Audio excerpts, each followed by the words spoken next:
One has San Antonio. Ma'am, excuse me po, ma'am. One has San Antonio, yan. Ayan. Maganda po siya. Sobrang ganda, mataas ang lugar.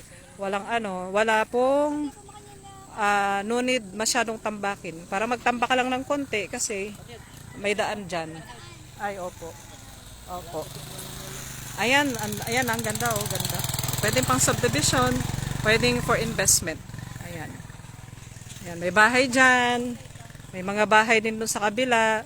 Paglabas mo dyan, San Antonio, yung tawag dito, basketball court nila, gym, ganun.